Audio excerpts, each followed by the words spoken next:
بسم اللہ الرحمن الرحیم۔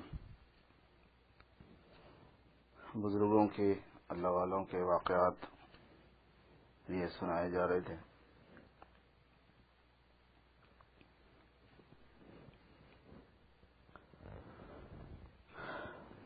خان صاحب نے فرمایا کہ حضرت گنگوہی رحمۃ اللہ علیہ نے، حضرت گنگوہی سے مراد حضرت مولانا رشید احمد صاحب گنگوہی، حضرت گنگوہی رحمۃ اللہ علیہ نے مولوی محمد یحییٰ صاحب کاندھلوی سے فرمایا کہ فلاں مسئلہ شامی میں دیکھو۔ شامی جو ہے یہ فتوے کی ایک مشہور کتاب ہے، فقہ حنفی کی ایک مشہور متن ہے۔ متن کہتے ہیں ایسی کتابوں کو جو وہ بیس ہوتی ہیں بہت سی تفصیلات کی، بنیادی عبارت جس کی تسلیم کی جاتی ہے بہت مسلم۔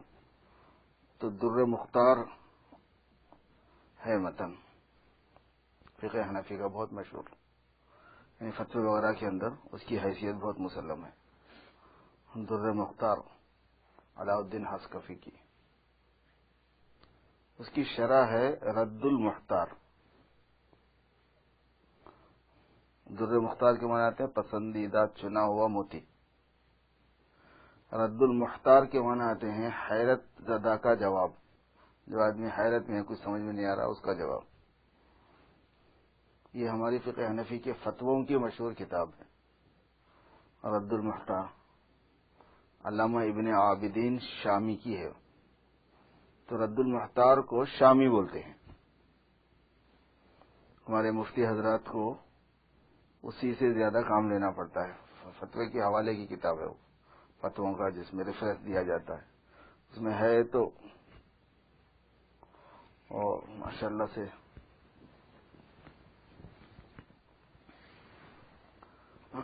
اللہ تعالیٰ نے بڑا کام لیا ہے ان سے۔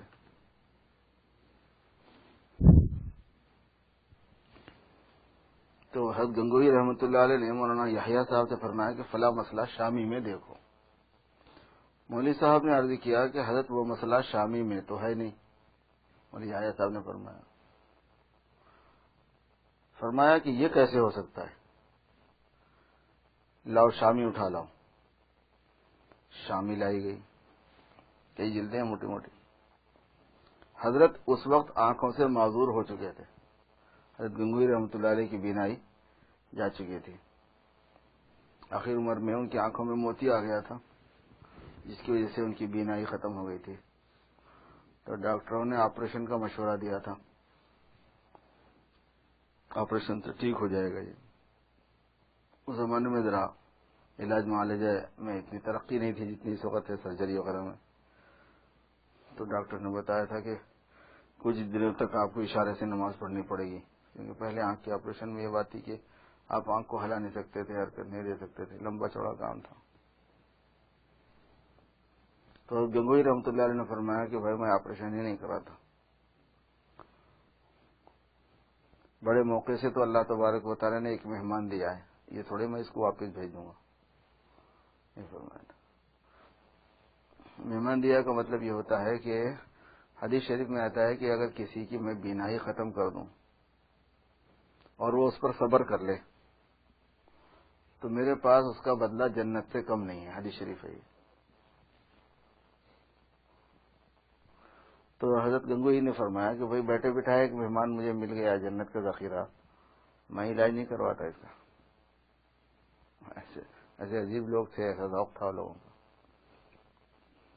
ان کے احوال باطنی، ان کی محبت اللہ کے ساتھ، ان کو آخرت کی فکر، اپنی مغفرت کی فکر اور اللہ تعالیٰ کے وعدوں پر یقین، دنیا سے بے رغبتی۔ ایک چیز میں کئی چیزیں نکل کے آ جاتی ہیں کہ کیسی تھی وہ لوگوں کی۔ حضور نے فرمایا وعدہ ہے، وعدہ بالکل سچا ہے۔ جنت کا شوق بھی ویسے تھا وہ لوگ، حقیقی شوق، صبر کرنا، دنیا سے بے رغبتی، زہد۔ اس ایک واقعے میں اتنی ساری چیزیں چھپی ہوئی ہیں، اور وہ بھی ہر چیز اپنے کمال پہ۔ کیونکہ آنکھ کے بینائی کے چلے جانے پر خوشی خوشی برداشت کر لینا، علاج کی صورت سامنے آنے پر بھی علاج نہیں کرانا، کس قدر جو ہے اوصاف کی بات بتا رہے. تو اس وقت حضرت آنکھوں سے معذور ہو چکے تھے جب شامی ان کے سامنے کتاب لائی گئی. تو گنگوہی نے شامی ہاتھ میں لی کتاب، اس کے 2 ثلث اور آنکھ دائیں جانب کیے، یہ ہوتے ہیں اس کے 2 تھرڈ ایسا، ایک اور ایسا، اور 1 ثلث بائیں جانب کر کے انداز سے کتاب کھولی، اپنے انداز سے کتاب کھولی اور فرمایا کہ بائیں طرف کے صفحے پر نیچے کی جانب دیکھو. دیکھا تو وہ مسئلہ اسی حصے میں موجود تھا. سب کو حیرت ہوئی، یہ نابینا آدمی نابینا ہو گئے ہیں، کتاب پر اتنی نظر ہے اور کہہ رہے ہیں کہ فلاں جگہ پر یہ مسئلہ ہے، اور انداز سے کتاب کھول کے بتایا کہ یہاں دیکھو. وہ دیکھا تو تھا وہ مسئلہ.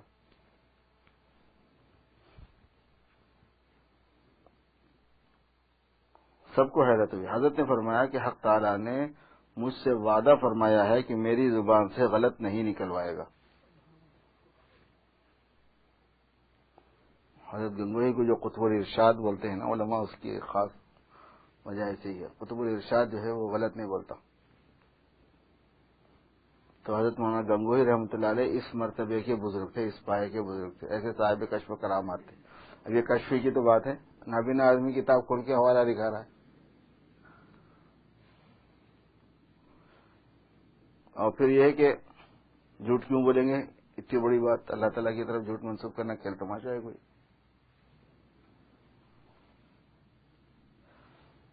بدعتیاں ان کو کافر بولتے،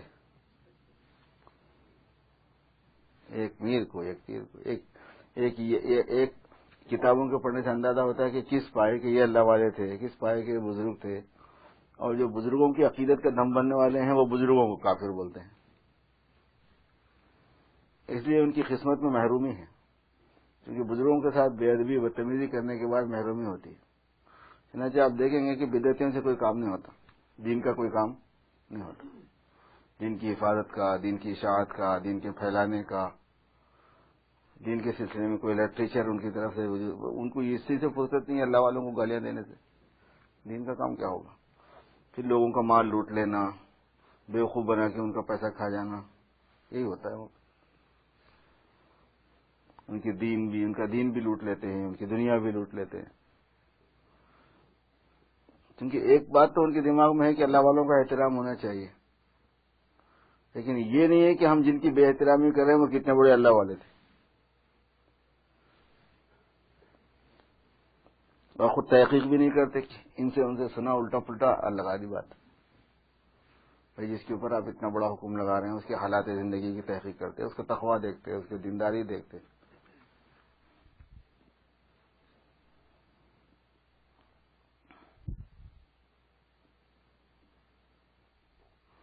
اس کے اوپر ایک حاشیہ ہے، وہی مقام نکل آنا، یعنی جو بتانا چاہتے تھے مسئلہ اتفاقاً بھی ہو سکتا ہے، مگر قرائن سے یہ باب کشف سے معلوم ہوتا ہے. حضرت تھانوی فرما رہے ہیں کشف سے اس کا تعلق ہے، ورنہ جزم کے ساتھ یعنی یقین کے ساتھ نہ فرماتے کہ فلاں موقع پر دیکھو، بائیں جانب نیچے دیکھو، یہ کیسا بولتے. اور غلط سے مراد بے اصل ہے. اللہ تعالیٰ میری زبان سے بے اصل نہیں کہلوائے گا، اس سے مراد بے اصل ہے. خطا اجتہادی کی نفی مراد نہیں ہے، یعنی اجتہاداً غلطی نہیں ہو سکتی یہ بات نہیں ہے، خطا اجتہادی بھی نہیں ہوگی یہ مطلب نہیں ہے. بے اصل بات نہیں کہلوائے گا.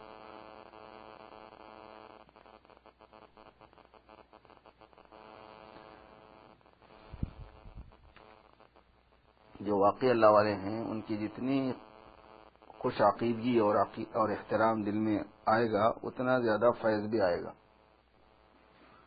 اتنا زیادہ دین آئے گا. تو ان بزرگوں کے واقعات کے ذریعے سے ایک تو ان بزرگوں کی بزرگی کا بھی ذہن میں آنا ہے، کیونکہ اس کے ذریعے سے جو ان کی تحقیقات ہیں، جو ان کے فتوے ہیں، جو ان کے علوم ہیں، ان پر اعتماد آئے گا کہ ظاہر و باطن سے مزین لوگ تھے. یہ نہیں کہ خالی کشف وغیرہ یا ہوتا تھا، یکسوئی تھی، خالی بزرگ ٹائپ کے تھے. فقیہ بھی ایسے تھے، محدث بھی ایسے تھے، عالم بھی ایسے تھے، مفسر بھی ایسے تھے. حضرت گنگوہی اتنے بڑے گزرے ہیں اس زمانے کے علماء میں سے کہ یہ جو عالم کا سرٹیفکیٹ دیتے ہیں نا اداروں کے اندر، جامعات میں، یونیورسٹیز میں، انسٹیٹیوٹس میں، دارالعلوم وغیرہ کے اندر، حضرت گنگوہی اکیلے دیتے تھے پہلے، ان کی سند ہوتی تھی اور پورے لوگ دورہ ان کے پاس جا کے دورہ ان کے پاس اکیلا ہوتا تھا. یعنی یہ جو صحاح ستہ ہیں 10 حدیثیں 6 حدیثیں وہ اس کے ساتھ اور ملا کے حدیثیں 10 ہو جاتی ہیں. معطین بھی ہیں اسی میں، طحاوی شریف بھی ہے اسی میں، اس طریقے سے یہ 10 ہو جاتے ہیں. تو یہ سب کتابیں حضرت اکیلے پڑھاتے تھے. 10 علماء مل کے دورہ پڑھانا مشکل ہے، وہ اکیلے دورہ پڑھاتے تھے اور عالم کی سند دیتے تھے. اور ان کے پاس جو پڑھے ہوئے عالم ہیں نا وہ اتنے بڑے ہوئے ہیں کہ عام مدرسوں میں پڑھے ہوئے لوگ ویسے نہیں ہوتے. عجیب شان تھی ان بزرگوں کی. اور یہ ہمارا جو سلسلہ ہے اللہ کے شکر سے، سلسلہ چشتیہ، سلسلہ تھانویہ، ان کے اکابرین میں سے ہے، ان کے اس بزرگوں میں سے. اسے یہ بھی اندازہ لگاؤ کہ اللہ تعالیٰ نے اس سلسلے کو کتنی مقبولیت عطا فرمائی ہے، کتنا فیض اس کا ظاہر و باطن سے عام فرمایا ہے. کیسے صاحب نسبت بزرگ اس میں ہیں. حاجی امداد اللہ صاحب کے خلیفہ ہیں، حضرت تھانوی کے پیر و مرشد کی جگہ پہ تھے. پیر و مرشد تو نہیں بنایا ہے تھانوی نے ان کو، لیکن حضرت حاجی صاحب کے انتقال کے بعد فرماتے تھے کہ حضرت گنگوہی میرے لیے پیر و مرشد کی جگہ ہے. ان سے پوچھ کے چلتے. وہ بھی خلیفہ ہیں حضرت حاجی صاحب کے، حضرت تھانوی بھی خلیفہ تھے، لیکن یہ بہت بڑے تھے، پرانے تھے، عمر میں بڑے تھے.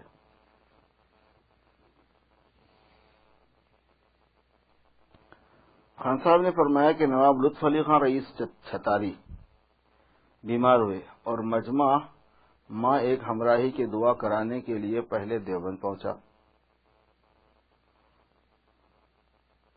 مجمع نہیں، مجھے بیمار ہوئے اور مجھے ماں ایک ہمراہی کے نواب ہمارے امیر شاہ خان صاحب بتا رہے ہیں کہ نواب لطف علی خان بیمار ہوئے اور مجھے ایک ہمراہ کے ایک آدمی کے ساتھ دعا کرانے کے لیے پہلے دیوبند بھیجا کہ حاجی عابد حسین صاحب سے دعائے صحت کراؤ. حاجی عابد حسین جو ہیں یہ محتمم تھے دارالعلوم دیوبند کے، حضرت قاسم نانوتوی سے پہلے، اس کے بعد حضرت قاسم نانوتوی. میں دیوبند سے دعا کرا کر گنگو پہنچا. حضرت مجمع میں تشریف رکھتے تھے، حضرت گنگوہی. میں نے دعا کے لیے عرض کیا. اس پر حضرت نے ایک حکایت سنانی شروع فرمائی کہ کسی رئیس کو باجا سننے کا شوق تھا. ہر قسم کے باجا بجانے والے آتے تھے. ایک دن جبکہ کئی قسم کے مختلف باجے بجائے جا رہے تھے، ایک صاحب اپنی لاٹھی منہ میں رکھ کر ہو کرنے لگے. رئیس نے تمام باجے رکوا کر کہا کہ اب بجاؤ. تو انہوں نے کہا کہ حضور میرا باجا تو رول گڈے ہی میں بجا کرتا ہے. رول گڈے کا مطلب جو باجے بج رہے نا اس کی آواز میں ہی. تم لوگوں کی کوئی زبان ہے رول گڈا؟ اچھا، شور شرابے میں، اچھا بجا کرتا ہے. یہ حکایت سنا کر فرمایا کہ لوگ آتے ہیں کہیں اور کہیں رول گڈے میں یہاں بھی نکلتے ہیں، آگے یہاں بھی آگے نکلتے ہیں.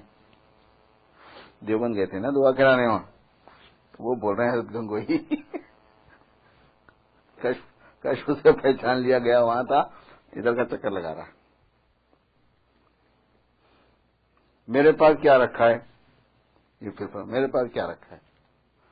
پھر دوسری بات خلوت میں مولوی حبیب الرحمان صاحب نے فرمایا کہ مجھے تو ان کی صحت کی طرف سے مایوسی ہے. نواب صاحب کے بارے میں مجھے ان کی صحت کی طرف سے مایوسی ہے. کیا کروں، میرے دل میں تو ان کی صحت آتی نہیں.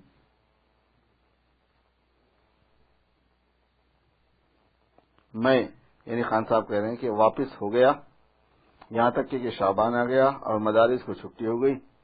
نواب یوسف علی خان صاحب نے مجھے پھر دوبارہ یہ کہہ کر روانہ کیا کہ دیوبند سے مولوی حافظ احمد صاحب کو ساتھ لو اور گنگو پہنچ کر مولوی مسعود حافظ احمد صاحب قاضی طیب صاحب کے ابا حضرت مولانا قاسم نانوتوی کے بیٹے مولوی احمد صاحب کو ساتھ لو اور گنگو پہنچ کر مولوی مسعود احمد صاحب مولوی حبیب الرحمان صاحب کو ساتھ ساتھ لو اور تم چاروں مل کر حضرت سے نہایت التجا کر کے یہ عرض کرو کہ حضرت اب تو لطف علی خان کے لیے ویسی ہی دعا کر دیجئے جیسے مکہ مکرمہ میں یوسف علی خان کے لیے کی تھی۔ چنانچہ میں دیوبند سے مولوی احمد صاحب کو لے کر گنگو پہنچا اور تخلیہ میں مولوی مسعود احمد صاحب سے سارا واقعہ عرض کر دیا اور خلوت کے منتظر رہے، لیکن خلوت کا موقع نہ ملا، تنہائی کا۔ ملا شمس الدین اور مولوی ظہور الحسن صاحب رجسٹرار آئے ہوئے تھے۔ تمام وقت صبح سے 10-11 بجے تک حجرے میں رہے۔ اسی مجلس میں اور حافظ صاحب حجرے میں داخل ہوئے اور سلام کیا۔ رمضان کا مہینہ تھا۔ حضرت نے فرمایا خیر تو ہے، کیوں آئے؟ ہم نے عرض کیا کہ حضرت عرض کریں گے، ابھی تک خلوت کا موقع نہیں ملا تھا کہ حضرت قضائے حاجت کے لیے اٹھے اور واپس ہو کر حجرہ بند فرمایا تو پھر ملا شمس الدین اور ایک اور صاحب کواڑ کھول کر حجرے میں داخل ہونے لگے۔ حضرت نے فرمایا کون؟ ان کی جو شامت آئی تو بول پڑے کہ شمس الدین۔ ملا شمس الدین بھی گئے تھے، بس جھڑک کر فرمایا کہ نکل جاؤ۔ بس ان کا نکلنا تھا کہ خلوت ہو گئی۔ فوراً مولوی مسعود احمد صاحب، مولوی حبیب الرحمان صاحب بلائے گئے اور ہم سب نے مل کر ایک تمہید اٹھائی کہ حضرت لطف علی خان ایسے ہیں، مدرسے دیوبند کے اتنے ہمدرد و بہی خواہ ہیں، حضرت ان کے لیے دعائے صحت فرمائیں۔ فرمایا کہ بھائی کیا کروں، میرے دل میں ان کی صحت آتی نہیں۔ پھر ہم لوگوں نے اصرار کیا، حضرت نے پھر یہی فرمایا۔ آخرکار مولوی مسعود احمد صاحب نے عرض کیا کہ حضرت بس یوں فرما دیں کہ اچھے ہو جائیں گے، آپ یہ فرما دیں بس اپنی زبان سے۔ فرمایا کہ بھائی ایک تو ایسا کہنا ہوتا ہے جیسا میں نے ابھی مدرسے کی نسبت کہا تھا۔ اشارہ ہے اس واقعے کی طرف کہ مولانا حافظ احمد صاحب نے اسی مجلس میں مدرسے دیوبند کے مخالفتوں اور ان کے مخالفوں کا تذکرہ اٹھایا اور اپنی پریشانیوں کا ذکر کیا اور ان ریشہ دوانیوں کا ذکر کیا جو دیوبند میں مدرسے کے خلاف جاری تھی۔ حضرت سنتے رہے، آخر میں ایک دم تکیے سے کمر اٹھا کر سیدھے ہو کر بیٹھے اور انگلی سے اشارہ کر کے فرمایا کچھ نہیں ہوگا۔ یہ ظہور تھا شان عمری، ما كنا نبعد ان السکینۃ تنطق على لسان عمر، کہ حضرت عمر رضی اللہ تعالیٰ عنہ کی زبان پر اللہ تعالیٰ بول پڑتے تھے، اللہ تعالیٰ کی خاص رحمت ظاہر ہو جاتی تھی۔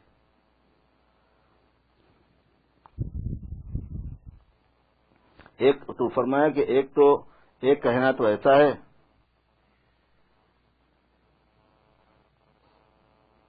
جیسے میں نے ابھی مدرسے کی نسبت کہا تھا، اور ایک کہلوانے سے کہنا ہے کہ تم کہہ رہے ہیں اس لیے میں کہہ دوں گا۔ انہوں نے عرض کیا نہیں حضرت بس یہ جملہ فرما ہی دیں۔ فرمایا کہ اچھا بھائی تم کہتے ہو میں کہتا ہوں کہ انشاءاللہ اچھے ہو جائیں گے، ان کے کہنے پر کہنا۔ تیسرے ہی دن خط گنگو پہنچا کہ لطف علی خان اچھے ہو گئے اور اگلے دن اطلاع آ گئی کہ انتقال بھی ہو گیا۔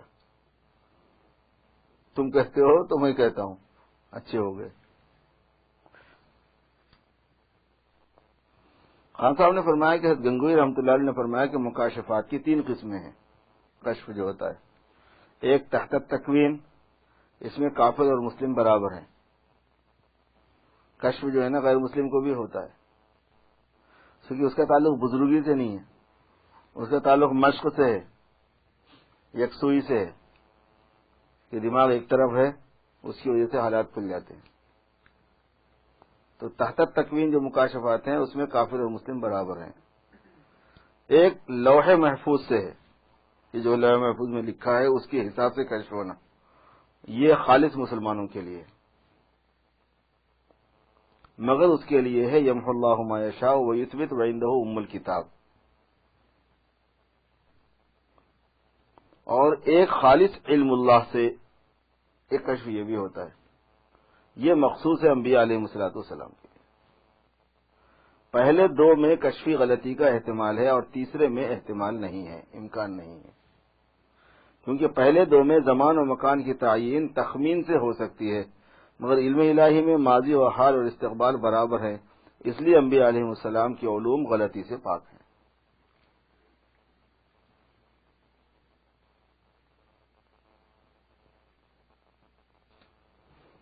فرمایا کہ گنگوہی رحمۃ اللہ علیہ فرماتے تھے کہ ایک شخص کسی گرو کے پاس گیا گرو نے پوچھا کیسے آئے؟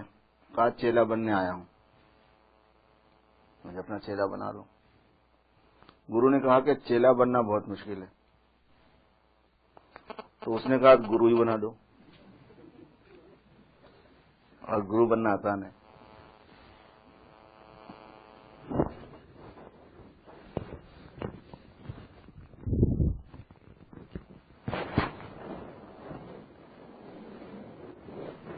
فنائیت تام چاہیے ہوتی ہے اصل میں چیلے کے لیے، ویسے لوگوں سے مگر کام بہت ہوتا ہے، قبولیت بہت ہوتی ہے، رجوع بہت ہوتا ہے ان کی طرف۔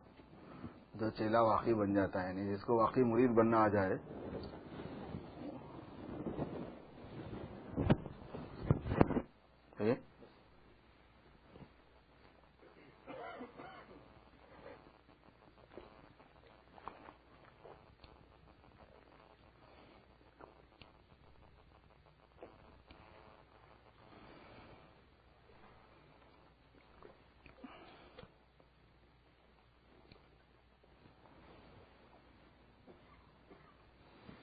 صحیح کا مرید بننے آنا بہت بڑا کمال ہے۔ اس میں یہ نیت بھی نہیں ہوتی ہے کہ ایک عرصے تک میں خدمت کروں، پھر میں مخدوم ہو جاؤں، پھر بڑا ہو جاؤں۔ اس میں بس یہی نیت ہوتی ہے کہ بس میں خدمت میں رہوں،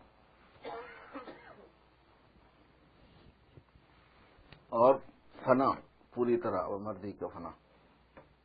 عام طور پر ہمارے بزرگوں نے جو بہت سے واقعات سمجھائے ہیں، بتائے ہیں، وہ گرو چیلے کو بنیاد بنا کے بتائے، اور وہ سنانا مقصود ہوتا تھا مرشد مرید کو۔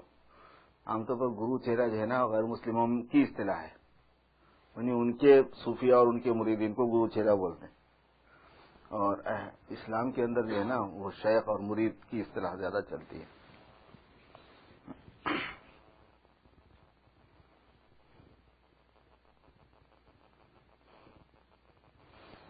فرمایا کہ ایک مرتبہ مولانا گنگوئی رحمۃ اللہ علیہ، مولانا نانوتوی رحمۃ اللہ علیہ حج بیت اللہ کو تشریف لے گئے۔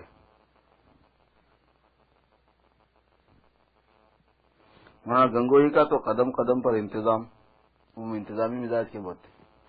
مولانا نانوتوی لاؤبالی، حضرت نانوتوی لاؤبالی تھے۔ لاؤبالی کے معنی پرواہ نہیں، کہیں کی چیز کہیں پڑی ہے، کچھ پرواہ نہیں۔ اس وقت ایک جماعت، ایک گروہ مولانا گنگوئی رحمۃ اللہ علیہ کے پاس گیا کہ ہم بھی آپ کے ساتھ حج کو چلیں گے۔ آپ نے فرمایا کہ زاد راہ بھی ہے تو شاہ ہے ساتھ میں چلنے کا۔ انہوں نے کہا کہ ایسے ہی توکل پر چلیں گے۔ مولانا نے فرمایا کہ ہم جہاز کا ٹکٹ لیں گے تو تم مینیجر کے سامنے توکل کی پوٹلی رکھ دینا، بڑے آئے ہو توکل کرنے، جاؤ اپنا کام کرو، بتا دیا۔ پھر ان لوگوں نے مولانا نانوتوی سے کہا کہ آپ اجازت دے دیجئے، ہر گلیرا رنگو بوئے دیگر، راستے میں جو کچھ بھی ملتا وہ سب ان لوگوں کو دے دیتے۔ اور ساتھیوں نے کہا کہ حضرت آپ تو سبھی تو آپ نے اجازت دے دی۔ جب قاسم نانوتوی کے پاس آ کے انہوں نے اجازت مانگی تو انہوں نے اجازت دے دی۔ اب راستے میں جو بھی ملتا تھا وہ ان لوگوں کو دے دیتے تھے، یہ تو متوکلین کی جماعت تھی، کچھ آئی نہیں ان کے پاس۔ ساتھیوں نے کہا حضرت آپ تو سبھی دے دیتے ہیں، کچھ تو اپنے پاس رکھیے۔ تو فرمایا کہ انما انا قاسم واللہ یؤتی، حدیث شریف ہے نا، اس کو پڑھ دیا۔ ان کا بھی نام قاسم تھا۔ اسی سفر میں مولانا گنگوئی نے مولانا نانوتوی سے فرمایا کہ صبح سے شام تک پھرتے ہی ہو، کچھ فکر بھی ہے؟ تو فرمایا کہ حضرت آپ کے ہوتے ہوئے مجھے کیا فکر ہے، انتظام کرنے والا تو ہے ساتھ میں، بس۔ فرمایا کہ ایک مرتبہ کسی ذاکر نے حضرت گنگوئی سے عرض کیا کہ ذکر کے وقت نیند آتی ہے، فرمایا تکیہ رکھ کے سو جایا کرو،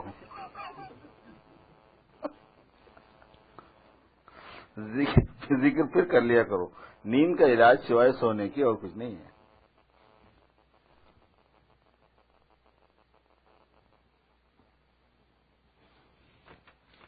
فرمایا صوفیہ کی سمجھ میں مقاصد پہلے آتے ہیں اور مقدمات بعد میں آتے ہیں، اور علماء کی شان یہ ہے کہ مقدمات پہلے سمجھ میں آتی ہے اور مقاصد بعد میں۔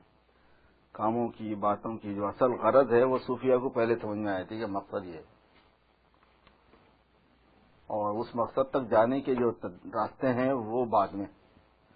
اور علماء کے اندر یہ ہوتا ہے کہ وہ ان کو راستے پہلے سمجھ میں آتے ہیں، پھر وہ مقصد سمجھ میں آتا ہے. اس لیے بعض مرتبہ تعبیر کا فرق ہو جاتا ہے، بات بولنے کا انداز، وہ ادھر سے بولتے ہیں یا ادھر سے بولتے ہیں. عام طور پر جس کو فرق کرنا نہیں آتا وہ سمجھتا ہے انہوں نے الگ بات کہی، انہوں نے کہی. حالانکہ بات ایک ہی ہے، بلکہ صوفیہ جو بات بولتے ہیں وہ زیادہ مقصود کے قریب ہوتی ہے، وہ اصل مقصد وہی ہوتا ہے. اسی واسطے صوفیہ کی نظر اصلی مقصود پر ہوتی ہے اور ان کے مقاصد غلط بھی نہیں ہوتے، اور علماء کے مقاصد غلط بھی ہو جاتے ہیں.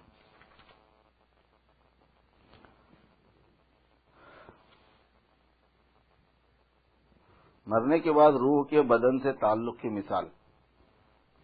فرمایا روح عین ہے اور اس کا تعلق بدن سے ہوتا ہے جیسے سورج، مگر بدن پر تغیر آنے سے تکلیف ہوتی ہے.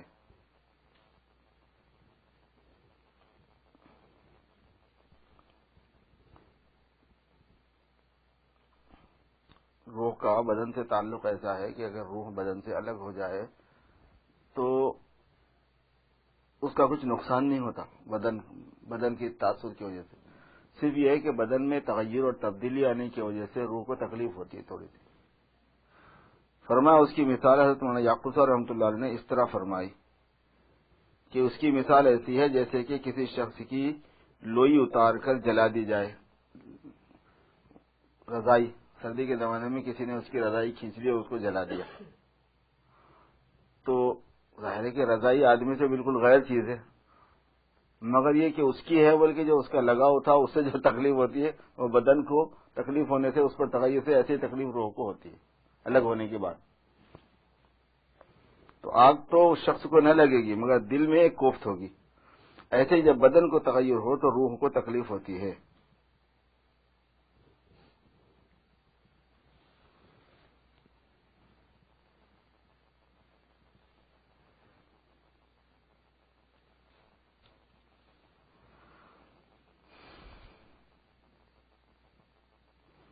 فرمایا حاجی صاحب رحمۃ اللہ علیہ کے علوم کا پتہ ان کی تحقیق سے چلتا ہے. حاجی صاحب کے پاس جو تحقیقات تھیں، جو باتیں گہری معلوم تھیں، ان کو اس سے اندازہ ہوتا ہے کہ اللہ تعالیٰ نے ان کو کتنا تحقیقی علم عطا فرمایا تھا، حالانکہ اصطلاحی عالم نہیں تھے وہ. ایک دفعہ اس میں گفتگو تھی کہ اقامت حرمین میں سے کس میں افضلیت ہے. اگر کوئی آدمی حرمین میں رہے تو مکے میں رہنا زیادہ افضل ہے کہ مدینے میں رہنا زیادہ افضل ہے، یہ بات چل رہی تھی. تو حضرت نے فرمایا کہ بھائی زندگی تو مکے کی اور موت مدینے کی. مطلب یہ ہے کہ مکے میں عمل کا ثواب پورا دگنا ہے، وہاں پہ 50,000 کے برابر ایک نماز کا ثواب، یہاں پہ 1,00,000 کے برابر ہے.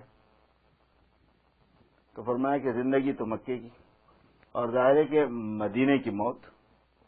حضور نے فرمایا کہ اگر کسی کی موت مدینے میں آ سکے تو کوشش کرے کہ وہ مدینے میں مرے، کیونکہ جب حشر ہوگا تو حضور پاک صلی اللہ علیہ وسلم سب سے پہلے اٹھیں گے اور حضرت ابوبکر حضرت عمر کو ساتھ لے کر جنت البقیع جائیں گے، وہاں سے سب آپ کے ساتھ ہو جائیں گے. اتنا قریبی معاملہ رہے گا، اور حضور ان کی سفارش بھی کریں گے، اور جو جتنا حضور سے قریب رہے گا ظاہر ہے کہ اتنا وہ فائدہ اٹھا لے گا کل میدان حشر میں. اس کی برکات اور اس کی رحمتیں ویسی ہوں گی. فرمایا کہ اب سب احادیث کو دیکھ لیا جائے تو سب حل ہو جائیں گے.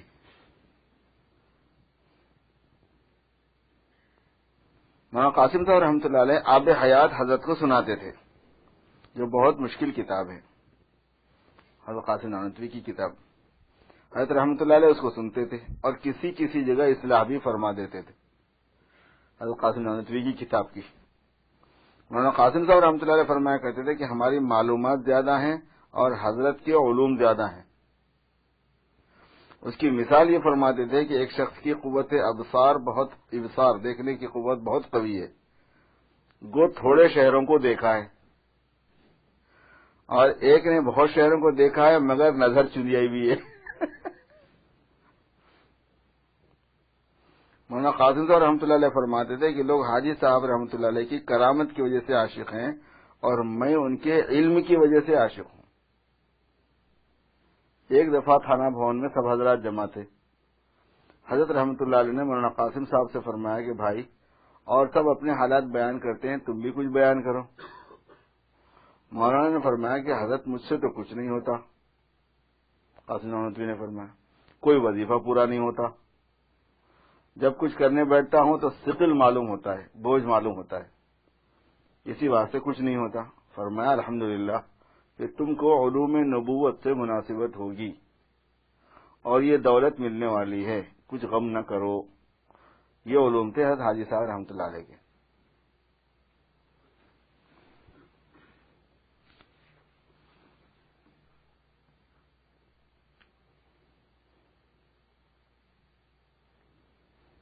فرمایا کہ احمد حسن سنبری کہا کرتے تھے کہ فلاں چیز وقار کے خلاف ہے، فلاں چیز وقار کے خلاف ہے۔ بعض لوگوں کو ہوتا نا کہ بھائی ایسا جو ہے نا یہ چھچورا پن ہے، یہ وقار کے خلاف ہے، یہ نہیں کرنا ہے، ایسا منہ بنا کے بیٹھنا، لوگوں سے ایسی بات کرنا، ایسے رہنا۔ بعض لوگ ایک دم رکھ رکھاؤ والے ہوتے ہیں ذرا بات چیت میں، پہننے میں، اٹھنے بیٹھنے میں لوگوں کے ساتھ۔ میں نے ان سے کہا کہ یہ بتلاؤ کہ حدیثوں میں جو مسابقت کا ذکر ہے، اس میں اس بات کی طرف اشارہ ہے جس میں حضور صلی اللہ علیہ وسلم ایک دفعہ حضرت عائشہ رضی اللہ تعالیٰ عنہ کے ساتھ دوڑے اور اس میں آپ آگے نکل گئے۔ پھر حضور پاک صلی اللہ علیہ وسلم کا جسم مبارک جب ذرا بھاری ہو گیا تو ایک دفعہ اسی طرح دوڑے اور اس میں حضرت عائشہ رضی اللہ تعالیٰ عنہ آگے نکل گئیں۔ تو آپ نے فرمایا کہ ہاذا بذا کا، یہ اس کا بدلہ ہے، تو نے مجھ سے بدلہ لے لیا، آیا ہے۔ یہ وقار کے خلاف ہے یا نہیں، یہ پوچھا۔ اگر وقار کے خلاف ہے تو کیا جواب ہے؟ اگر وقار کے خلاف نہیں ہے تو تم نے بھی کبھی کیا ہے یا نہیں؟ اگر نہیں کیا ہے تو آئندہ کر سکتے ہو یا نہیں؟ میں نے کہا کہ سنو، میں نے یہ مسابقت کی ہے اور میں آگے بڑھ گیا ہوں۔ حضرت ثانی نے فرمایا کہ ماموں صاحب فرمایا کرتے تھے کہ جس میں وقار ہو اس کا نفس زندہ اور روح مردہ، اور جس میں شوخی ہو اس کا نفس مردہ اور روح زندہ ہے۔ خوش طبعی، شگفتگی، ہنسی، تھوڑی سی ہنستے کھیلتے رہنا، بولتے ہوئے شگفتہ رہنا، یہ جو ہے نا یہ روح کی زندگی کی علامت ہے۔ ہمیشہ منہ بسور کے رہنا جو ہے نا یہ کوئی بزرگی کی علامت ہے سمجھتے بعض لوگ اس کو، ویسے کوئی بات نہیں ہے۔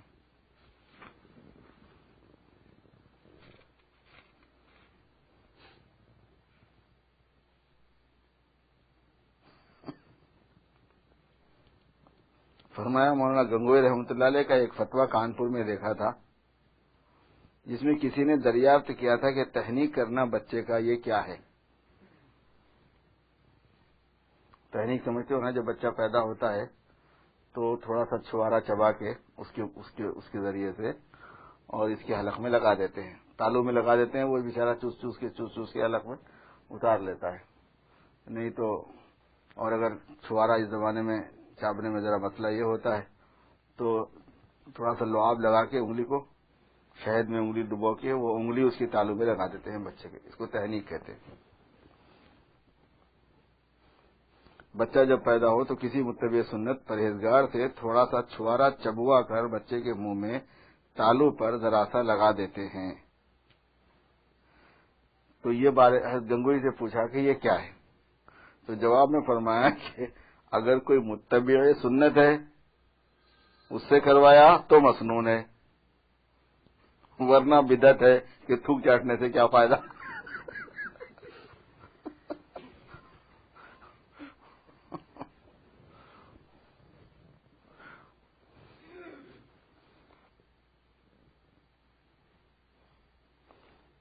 مولوی فضل حق صاحب کو سلوس البول کی بیماری تھی۔ سلوس البول پیشاب مسلسل ٹپکتے رہنے کو بولتے ہیں، اور لوگوں کا مثانہ کمزور ہو جاتا ہے اور پیشاب کے قطرے گرتے رہتے ہیں۔ وہ شیعوں کی طرح کلوخ استعمال نہیں کرتے تھے، ڈھیلے استعمال نہیں کرتے تھے، شیعہ ڈھیلے استعمال نہیں کرتے۔ ایک موضوع میں جب پیشاب کا وقت آیا تو خادم کو کہا کہ پانی رکھ دو، تو ایک شیعہ نے کہا کہ آپ کلوخ استعمال نہیں کرتے؟ جواب میں کہنے لگے کہ جب سے بیمار ہوا ہوں شیعہ کے مذہب پہ پیشاب کرتا ہوں۔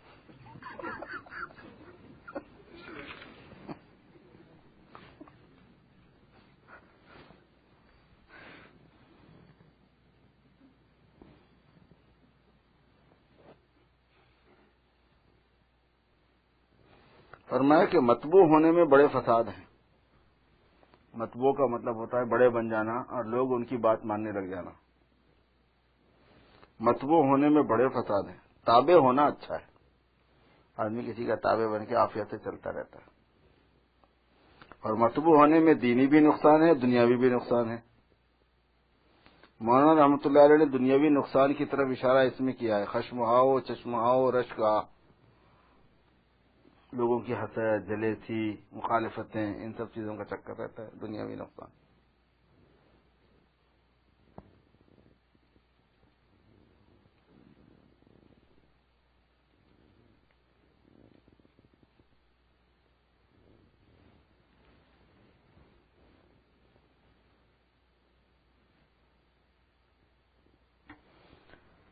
فرمایا ہے علی رضی اللہ تعالیٰ عنہ سے کسی نے پوچھا کہ آپ اس پر راضی تھے کہ بچپن میں موت آ جاتی ہے اور جنت میں چلے جاتے،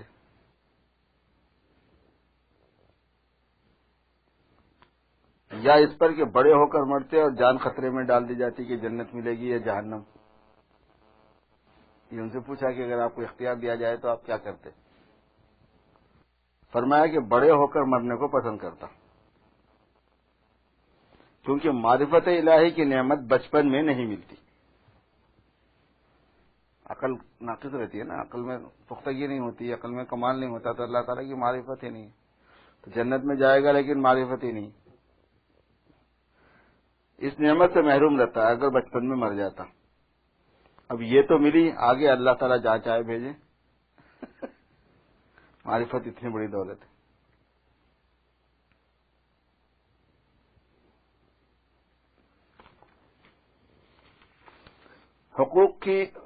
حقوق العباد اور حقوق اللہ کی جو تقسیم ہے اس کو کچھ لوگوں نے یوں سمجھ رکھا ہے کہ حقوق العباد محض اور حقوق اللہ محض، یعنی ایک مستقل حقوق العباد، ایک مستقل یعنی جو اللہ کے حق ہیں وہ اللہ ہی کے ہیں، جو بندوں کے حق ہیں وہ بندوں ہی کے ہیں. لوگوں نے یہ سمجھ رکھا ہے، تو یہ غلط ہے. بلکہ حقوق العباد ما حقوق اللہ ہے.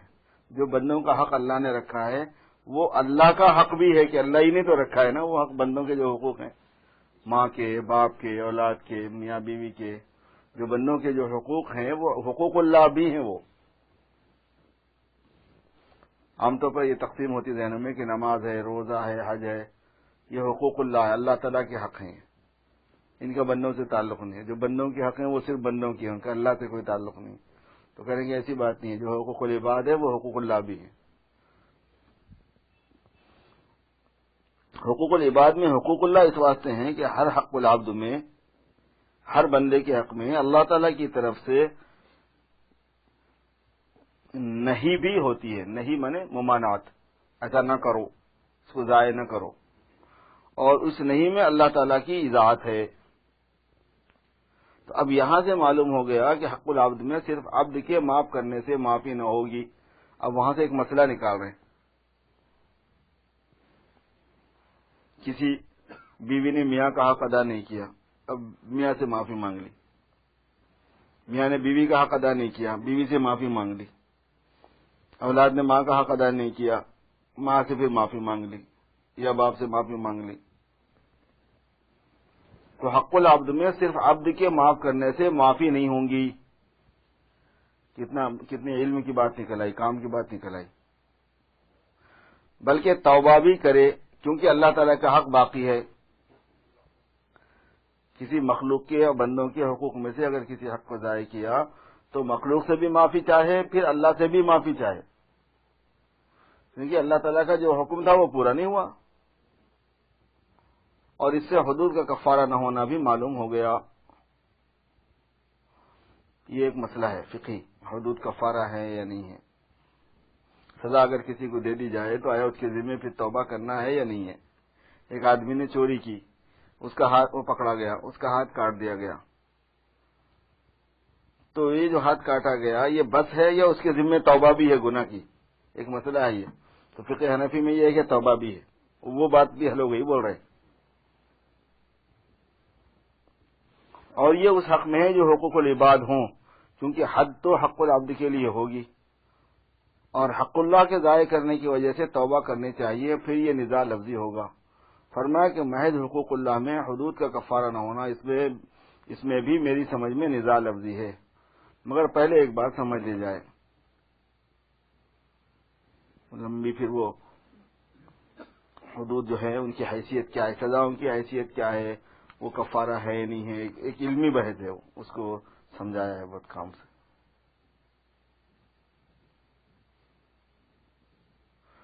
فرمایا پیلی بھیت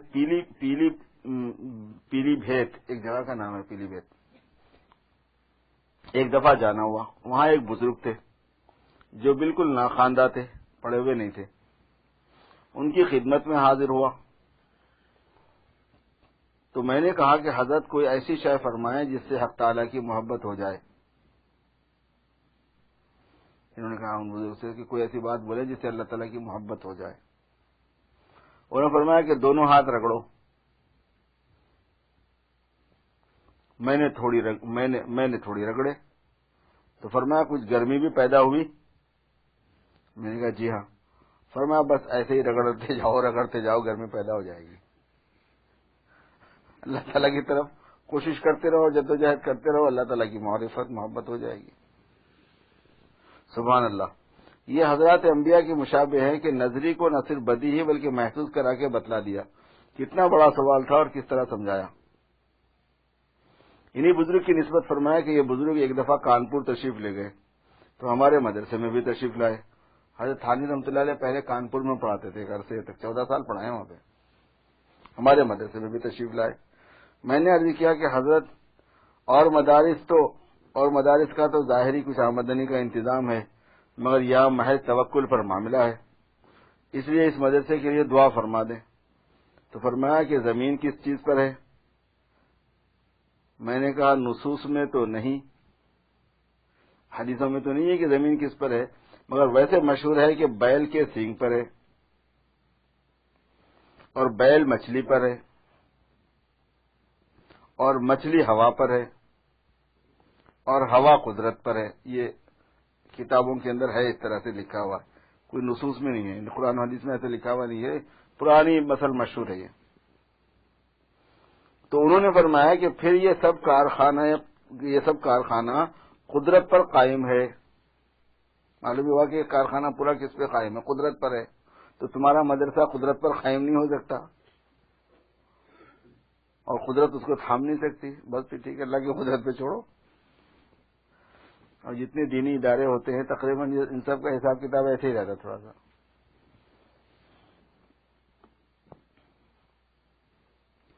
دیکھو چندے کے لیے جاؤ تو کوئی پیسہ نہیں دیتا، ادھر سے پھر رہے، ادھر سے پھر رہے، ادھر سے پھر رہے، ادھر سے پھر رہے، اور سال کے آخر میں جب آڈیٹنگ کراتے ہیں تو پتہ چلتا ہے کہ 4 لاکھ چندہ ہوا، 5 لاکھ چندہ ہوا ڈالر میں۔ ہمارے رحمت عالم میں یہی حساب ملتا ہے مجھے، دیکھنے میں بظاہر ہے کہ تھا فنڈ ریزنگ کی تو اس میں کچھ خاص نہیں ہے، سفر میں جا کے آئے تو وہاں پہ کوئی خاص نہیں ملے، اس نے نہیں دیے، اس نے نہیں دیے، ایسا لگتا ہے بظاہر کے ساتھ چکر مارے جا رہے ہیں، پھرے جا رہے ہیں۔ یہ حساب کرتے ہیں تو 4-5 لاکھ ڈالر ہر سال جو ہے نا وہ چندے میں آ جاتے ہیں، اور خرچہ پورا 1 ملین کا۔ ایک چھوٹا سا ادارہ ہے، 1 ملین ڈالر کا خرچہ ہے، آدھے فیسوں سے آ جاتے ہیں اور آدھے جو ہے نا چندے میں جمع ہو جاتے ہیں۔ 5 لاکھ ڈالر بہت ہے۔ اگر جو فیسوں وغیرہ سے جو مدد آتے ہیں آمدنی، اگر اسی سے خالی ادارہ چلا لیں اور یہ 4-5 لاکھ ڈالر جمع کر لیں تو 2-3 سال میں تو پیڈ اپ ہو جائے گی بلڈنگ۔ ایسے معاملہ ہے، کیسے چلتے ہیں ایسے بڑے بڑے ادارے، کیسے انتظام ہوتا ہے اللہ پاک ہی کو معلوم ہے۔ دینی اداروں کا سب کا یہی حال ہے، کسی کے پاس کچھ نہیں ہوتا، سارے کام اللہ پاک آہستہ آہستہ آہستہ آہستہ کر رہے ہوتے ہیں، وقت پہ کام چل جاتا ہے، ضرورت پوری ہو جاتی ہے۔ مسبب الاسباب ہے۔ یہ جتنے ہمارے اپنے علاقوں کے اندر دینی انسٹیٹیوٹس ہیں، ادارے ہیں، اور ظاہر ہے کہ حکومت کی کوئی سرپرستی نہیں ہے اور حکومتیں نہیں چلاتی، وہ پبلک کے صرف جو ہے نا تعاون پر، اور وہ بھی مولویوں کی کتنے مخالفت ہوتی ہے، کیسے گالیاں دیے جاتے ہیں، کیسے تحقیر کے ساتھ ان کا برتاؤ ہوتا ہے، سب کو پتا ہے کہ پوری دنیا میں مولوی کا حشر کیا ہے۔ لیکن عجیب معاملہ ہے، اللہ تبارک و تعالیٰ کا انتظام ہے، ناقابل بیان، ناقابل تصور۔ ایک مرتبہ ہم دیوبند گئے تھے، وہاں عبد الخالق مدراسی صاحب سے ملاقات ہوئی، اس زمانے میں وہ بتا رہے تھے کہ ہر روز جب صبح ہوتی ہے تو اس مدرسے میں 5 لاکھ روپیوں کی ضرورت ہوتی ہے، ہر روز روزانہ 5 لاکھ کا خرچہ ہے، اور 1 پیسہ مستقل آمدنی نہیں ہے اس کی، سب چندے پہ ہے اور چل رہا ہے۔ اور یہ تو ایک ادارہ ہے، سینکڑوں نہیں ہزاروں میں ہیں ایسے ادارے، امت مسلمہ سنبھال رہی ہے۔ لوگ سمجھتے ہیں کہ مسلمانوں میں چیریٹی کا نظام کم ہے، دوسرے لوگ چیریٹی بہت دیتے ہیں، انہوں نے دیکھا ہی نہیں ہے، وہ جانتے نہیں ہیں۔ جو مسلمان چیریٹی دیتا ہے، صدقہ کرتا ہے، خرچ کرتا ہے نا، دوسرا اس کی دھول پہ بھی نہیں جاتا، اس کی گرد بھی نہیں کر سکتا۔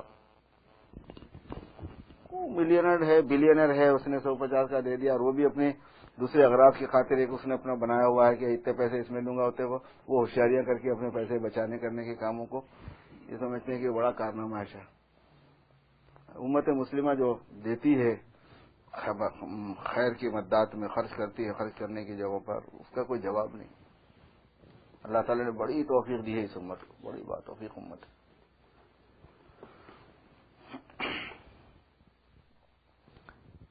فرمایا ہمارے طریق میں تو یہ ہے کہ ہنسو، کھیلو، کھاؤ، پیو، مگر ورا اختیار کرو۔ ورا مانے تقوی، نہ حالات کی ضرورت، نہ کیفیات کی، نہ مواجید کی۔ مواجد وجد میں آنا، گول پھرنا، چکر مارنا، اور نہ ہی یہ چیزیں مقصود، نہ ہی مضر، بلکہ مستقل ایک نعمت ہے، مگر نہ قرب میں اس کو دخل، اللہ تعالیٰ کی نزدیکی میں ان کو دخل نہیں، نہ دوری میں ان کو دخل۔ اصل مقصود اعمال ہیں۔ فرمایا کہ معمولات اور اعمال کے بار بار کرنے سے ایک رسوخ پیدا ہو جاتا ہے۔ معمولات کے اور اعمال کے بار بار کرنے سے، اس کو پابندی سے کرنے سے ایک رسوخ پیدا ہو جاتا ہے، اسی رسوخ کو نسبت کہتے ہیں، پھر خلاف کرنا مشکل ہو جاتا ہے، اور یہی حیلہ طیبہ ہے۔ اور آیت ان الذین آمنوا ثم استقاموا سے ثابت ہے۔ اور اسی طرح ہر فن میں بار بار کرنے سے رسوخ پیدا ہو جاتا ہے، کتابت اور طبابت وغیرہ وغیرہ، یہ عمل کرنے سے ہوتا ہے۔ اس لیے سلوک کے اندر جو چیز بنیاد ہے، پیری مریدی میں جو چیز ہے وہ یہ ہے کہ پابندی سے کام کرنے کی عادت ڈالنا، چاہے تھوڑا کرے آدمی لیکن پابندی سے کرے۔ اس لیے ذکر وغیرہ کو منع کیا جاتا ہے چھوڑنے کو، ناغہ کرنے کو نہیں، کسی طریقے سے تھوڑا کیوں نہیں ہوتا کر لیا کرو، پورا نہیں ہوتا نہ صحیح لیکن تھوڑا تو کر لیا کرو، ذکر کا ناغہ نہ ہو،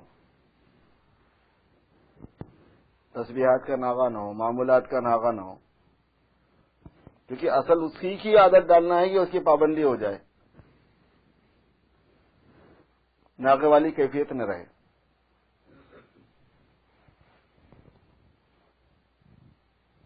فرمایا خشوع کی حقیقت یہ ہے کہ اختیار سے آدمی الفاظ کو سوچ سوچ کر پڑھے۔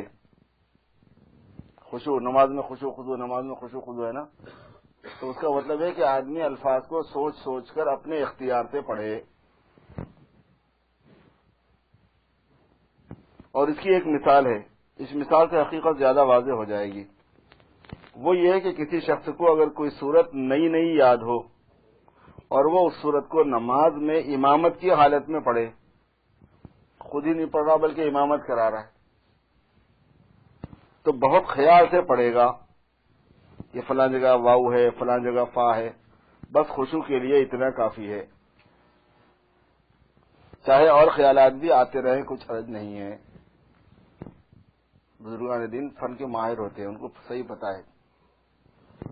ہمارے پاس خشوع کا جو کانسیپٹ ہوتا ہے وہ ہے کہ واقعہ سنے ہوئے ہوتے ہیں نا بزرگوں کے خشوع خضوع کے، سمجھتے ہیں وہاں تک جانا ہے، وہاں عمر میں کبھی جاتے نہیں،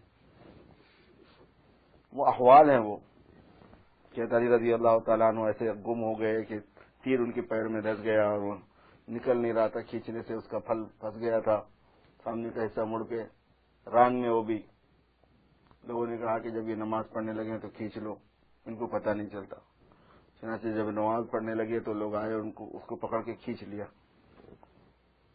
نماز سے فارغ ہوئے، سلام پھیرنے کے بعد دیکھا لوگ بازو بیٹھے ہوئے ہیں، تو پوچھا تم لوگ تیر نکالنے کے لیے آئے کیا؟ تو انہوں نے کہا کہ نکالنے کے لیے نہیں آئے تو تھے، نکالنے کے لیے میں نکال لیا۔ ان کو خود بھی بڑا تعجب ہوا کہ مجھے پتا بھی نہیں چلتا گا۔ کیفیت ہوتی ہے، غلبہ ہوتا ہے، لیکن وہ غلبہ ہی خشوع کی حقیقت ہے سمجھ کے بولتے ہیں کہ اب وہ تو ہر ایک کو ہو نہیں سکتا، لہذا نماز میں تو خشوع ہو نہیں سکتا، لہذا خشوع کی فکر کرنا لا حاصل ہے، لہذا اس بغیر خشوع کی نماز ہی کہ بس ٹھوکریں مارتے رہو، سر ٹکرے مارتے رہو، چلو کام چلاتے رہتے ہیں، فکر نہیں رہتی اصلاح کی اور کمال پیدا کرنے کی۔ یہ لوگ ماہر ہوتے ہیں۔ انہوں نے کہا کہ یہ مقصود ہے ہی بھی نہیں، وہ تو احوال ہیں جو کسی کسی کو خاص حالات کی وجہ سے میسر ہو جاتے ہیں۔ مقصود یہ ہے کہ جو کام کر رہا ہے بندہ وہ کام سوچ سوچ کے کرے، بس ارادے سے کرے، سوچ سوچ کے کرے۔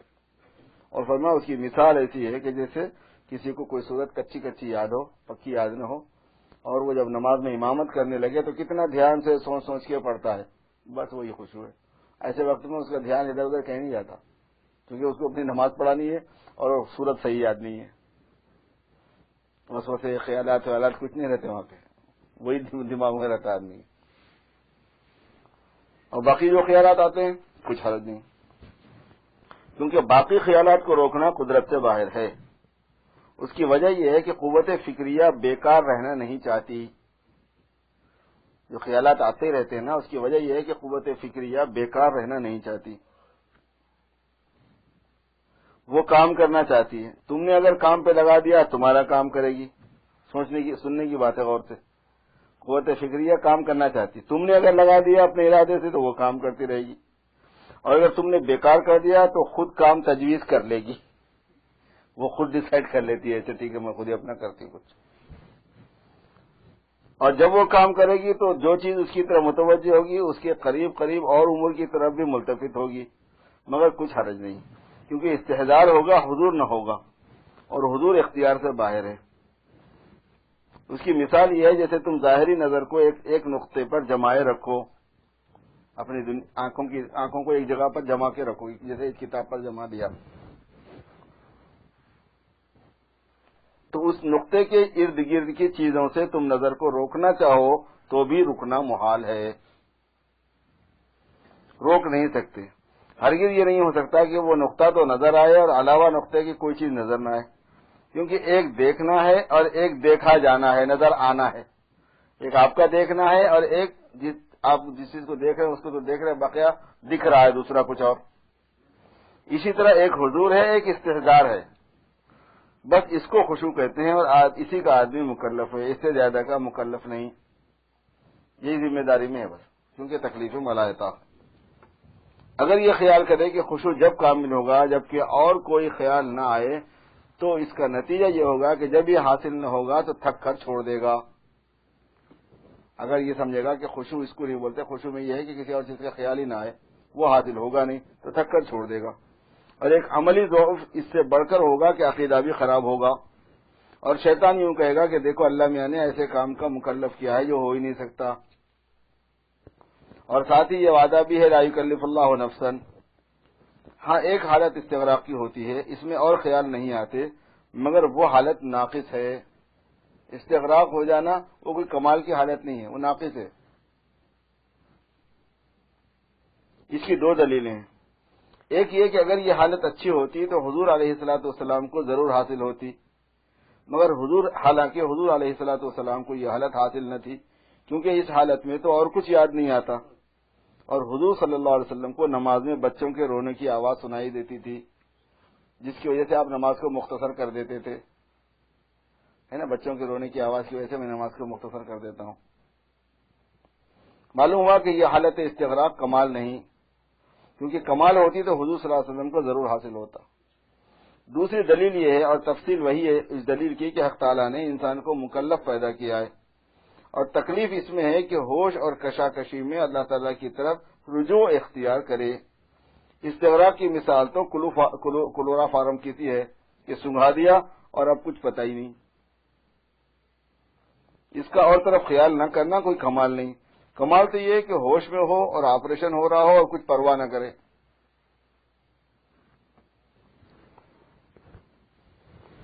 بس ٹھیک ہے، اللہ تبارک و تعالی ہم سب کو عمل کی توفیق نصیب فرمائے۔